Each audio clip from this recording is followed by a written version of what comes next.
Okay, welcome to the video. Sig Guy here. This video is going to be all about this product right here, which is one of my favorite products. This is an armorer's block that was developed by the Sig Armorer, Robert Burke, specifically for the P320. I did a review on this product summer of 2019, so it's been around for a little while. A lot of people have them, a lot of people love them. I've had this one ever since then, and I use it all the time. I bought a bunch of these. They've been on my website for sale since last weekend, and occasionally I'm getting the question asked, what is it and what is it used for? So I thought, what a perfect opportunity to redo the review video showing exactly that. So with that, let's get started. Okay, so before I got the armorer's block from the Sig Armorer, I was using the Wheeler. Okay, and this is fine. It works perfectly good. Some people have hockey pucks with holes drilled in it. All this is used for is to place a component on there and allow you to use a punch and a hammer to drive pins out through these holes. Okay, it's got these creases and crevices on the other side too. Kind of put your slide in there and it holds it still for you. But that's really all this does. I took mine one step further here and actually reshaped and formed this post here so that I can use it to help change out the spring on my strikers. Okay. Other than that, this really doesn't do much. Other armorer's blocks, they just kind of hold one component and doesn't really make it any easier or add any function when it comes to working on whatever it is you're working on. So the armorer's block by Robert Burke, the Sig Armorer, this thing does 10 different functions on the 320. Okay, it doesn't just hold a component and allow you to drive a pin out. It actually is a tool that you can use to work on your 320. It's made of Delrin. It's super slick, super smooth. And a lot of guns nowadays are Cerakoted, and you kind of have to worry about the finish sometimes, or you don't want to gouge them up. You're getting screwdrivers in there and trying to pry things apart. Well, this guy here will solve all those problems. So I'm going to show you 10 different things that this thing does one at a time. Okay, first things first. Whenever we're working on a firearm, we're going to make sure that we are free and clear. So we're going to lock the slide to the rear. We're going to physically and visually check to make sure there's no round in the chamber, which there's not. There is no magazine. We are clear. So the first thing that this thing does is the takedown lever. Helps rotate that takedown lever. You can see this cavity right here is shaped just like the factory takedown lever. The factory takedown lever is pretty thin, and sometimes it is very hard to turn, especially when this is brand new, or if you have a Cerakoted grip module and Cerakote gets in the hole there around the takedown lever, right inside here, which actually makes that a real tight fit, makes that hard to turn. People of all ages, sizes, women, men, old, young, boys, girls, I mean, everybody's shooting now, so not everybody has the hand strength to actually rotate something like that. That's where a tool like this comes in very handy. So we would lock our slide to the rear. We're going to put that right over our takedown lever and just rotate it just like that. Okay, because this is made of Delrin, I ain't worried about that scratching up my frame or my slide or anything like that. Sometimes the guide rod isn't positioned against there properly, and it's very hard to turn to get this where you can disassemble it. Well, a tool like this where you can add that leverage makes that very easy to turn. So that's the first function, helping rotate that takedown lever. So we would remove our slide, and then I'm going to use this pin right here to push right on my takedown lever. So that takedown lever, again, Cerakote being brand new, not broken in. Sometimes you're twisting it, and it's just not coming out. Well, you see how easy that was, just pushing on it with that pin. And that allows me to take that takedown lever right out just like that. Okay. And then next, we're going to remove our FCU from our grip module. Again, most of mine are all Cerakoted. Sometimes I got to push that in there really hard to get that seated inside there. Well, coming out, it's just as difficult. I used to take a screwdriver and stick it under here to help pry it up. I've seen all kinds of other people using all kinds of things trying to get those out of there, and they're just damaging the frame. This tungsten grip module for the Legion is actually very soft. It does not take much at all to gouge this up, so you got to be very careful with it, especially how much this thing costs.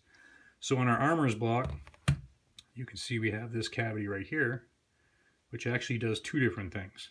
But you can see these slits on each side. Well, those slits fit perfectly over the notches on your FCU, okay, in the front.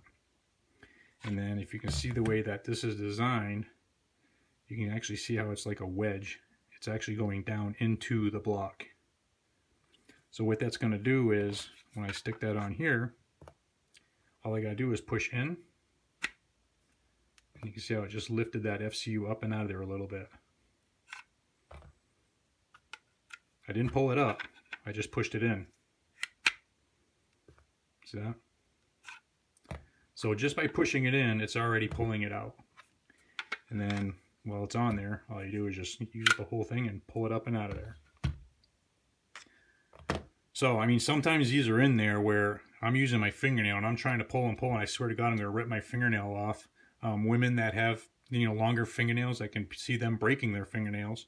So that little item right there, that function, is pretty awesome. So that's 3 things that this thing already did in helping disassemble the P320. So let's show you some more.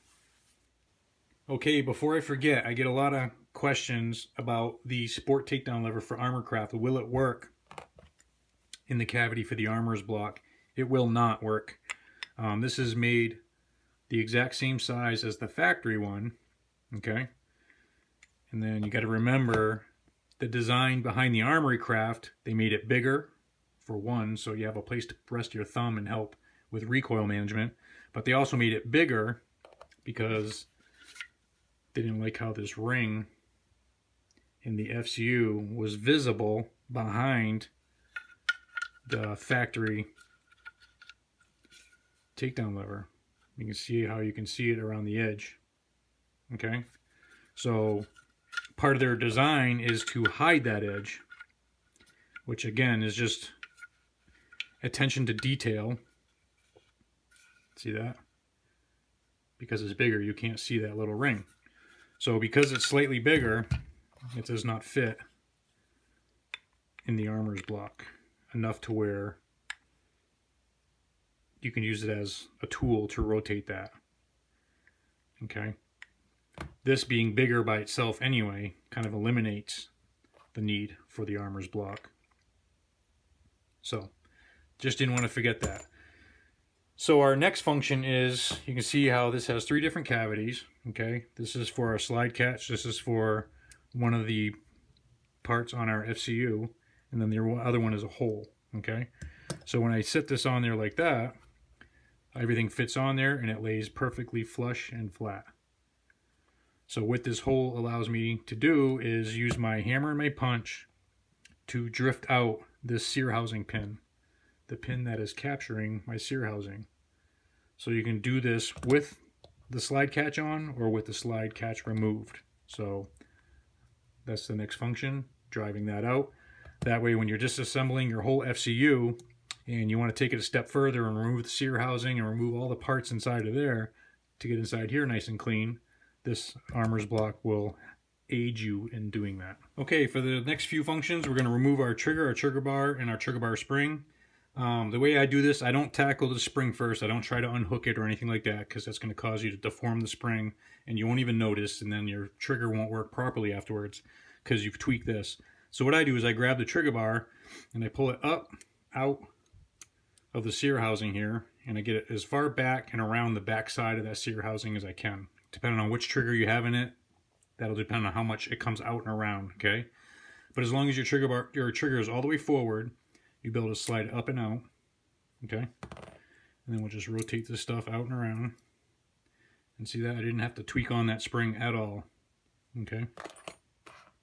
So we got quite a few pins here. We got our sear pivot pin. We got our safety lever pivot pin. We have our slide catch lever pin and our trigger stop pin, this real small one here. So this pin on the armorer's block fits perfect inside our trigger stop pin hole, which is this one right here. See that? Fits perfect right in there. So when you're disassembling this whole thing, one of the things you got to do is move this pin out so you can move this bar out of the way. Well, that fits perfect right in there. Okay. So you can push all your pins out with this. That's the smallest one, and that fits in there. So this will get all the other ones as well. Obviously the one for your slide catch, you can use that to push that out, and your other 2 pins back here. Okay, so the next few functions have to do with the slide. For those of you that like to remove your striker to clean out the cavity in there and put it all back together, there's this little pin here, which is the rear extractor spring guide. It needs to be pressed in so I can slide my back plate down and remove my back plate. That way my striker comes out. So the pin on the armorer's block here is perfect for pressing that in and having a nice grip on it, all kinds of leverage, you know, for this stuff. It makes it real easy to work on. So I've got that slid about halfway down, and I can just slide it the rest of the way off. Pull my striker out. I can pull my extractor out and all that stuff and clean that all up if I want to. And then the next function is to do with the striker. It's got this cavity here, which actually holds the assembly. And what's good about that is it's like a third hand. So when you're removing this spring, it's very difficult to get it back together without something to hold the assembly. So I'm going to do that for you right now. Pull our spring down.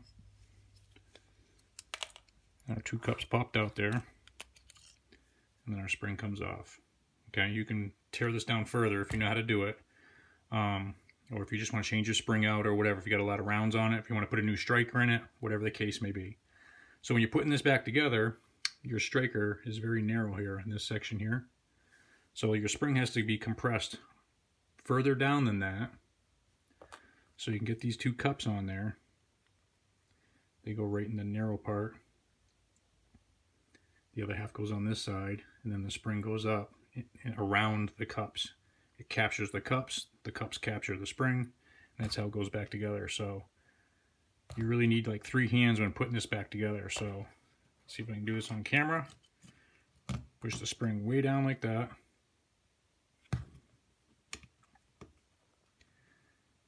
Put 1 cup in this side,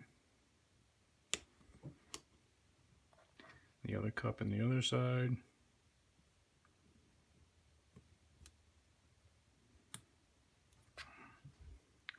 Making sure that you do not let anything go until you know for sure that it's all captured properly. Like that. Sorry if that was off camera a little bit. So the cups are around the striker, inside the spring. And the spring is basically pushing them up, keeping them locked in place where they need to be. So that is pretty awesome that that holds that. My wheeler one that I was showing you, how I whittled down this post here, well, that's what that did as well. I was able to put my striker on there. So a very useful function of the armorer's block. Let's move on to the next one. Okay, so let's put this back together and we can get on to the last feature of the armorer's block. We're going to put our striker back in here. And it is spring loaded once you get it in there, so you got to press it down, get your back plate started. Get your back plate on about halfway. Okay, and then we'll use our tool again to push in on the rear extractor spring guide. It's a little D10 here. Push that in, slide your back plate up, and you hear it click into place. And you're good to go. So the last function is to do with the guide rod and recoil spring. You can see his cavity here. It's got this half rounded notch there. The Legion guide rod, or the recoil springs are super long. And if you got a heavier weight spring in there, sometimes it's pretty hard to get this compressed and back into the slide like it's supposed to be. So with our tool, we can get it started like that. Use our little half notch there, and we can just kind of push it right into place. That easy. So some of these, especially like on the 229, where those springs are really short, but they're really beefy springs, it hurts your fingers sometimes pushing them in there. This here, with all the leverage you can get on it with your shoulder, put your weight into it, whatever. I don't care how heavy or hard the spring is. Puts it in, no problem at all. So there you go. The Armorer's Block by the Sig Armorer, Robert Burke. Very simple, very useful tool. I've had mine, like I said, since summer of 2019, about 1.5 years now, almost 2 years. I use it all the time. Thing's awesome. I bought a bunch of these. They're on my website, sigguy.com. If you think you could use one, you find it useful, just jump on over there, check it out. There's a bunch of other stuff on there as well. I ship immediately, next day, no questions asked. I hate waiting for stuff, and I know people do too. So, as always, thank you for watching the video, and have a good day.